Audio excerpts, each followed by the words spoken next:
మానవుడి యొక్క దుఃఖానికి అజ్ఞానమే కారణం. అదే కదా పత్రిక గారు చెప్పారు, నీలో ద్వేషమెత్తు దుఃఖం ఉన్నా నీలో అజ్ఞానం ఉన్నట్టే. నువ్వు దేనికి దుఃఖపడుతున్నా, దేనికి బాధపడుతున్నా నువ్వు అజ్ఞానంలో ఉన్నట్టే. అజ్ఞానమే లేకపోతే దుఃఖమే లేదు. మరి సింపుల్గా చెప్పాలంటే ఈ అజ్ఞానంలోకి మళ్ళా మనం చాలా లోతుకి వెళ్ళాలి. అజ్ఞానం అంటే ఏమని చెప్పుకున్నాం?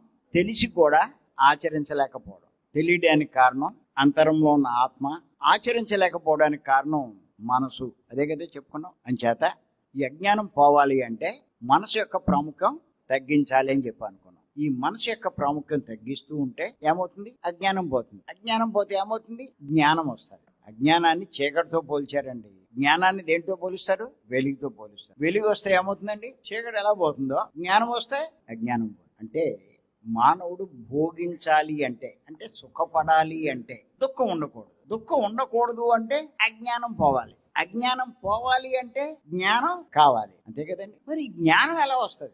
ఈ జ్ఞానం ఎలా వస్తుంది? పత్రి గారు ఏం చెప్తారంటే సింపుల్ గా చెప్తారు. ఏమని చెప్తారు? ధ్యానం వల్లనే జ్ఞానం అంటారు. ధ్యానం చేస్తున్నారు చాలా మంది. అందరికి జ్ఞానం వచ్చేసిందా? ఎవడికి వచ్చేసింది? జ్ఞానం నిజంగా వచ్చేసి ఉంటే మీకు దుఃఖమే ఉండదు. దుఃఖం లేనోడు ఎవడు అంటే జ్ఞానం ఇంకా రాలేదనే లెక్క. గుర్తుపెట్టుకోండి. ఎందుకు రాలేదు?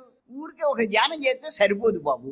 జ్ఞానం కలగాలి అంటే సరైన సద్గురువుని ఆశ్రయించాలి. ఆశ్రయిస్తే మన పత్రిక లాంటి వాడు ఆయన చెప్తాడు నీ జ్ఞానం ఎలా వస్తుందో.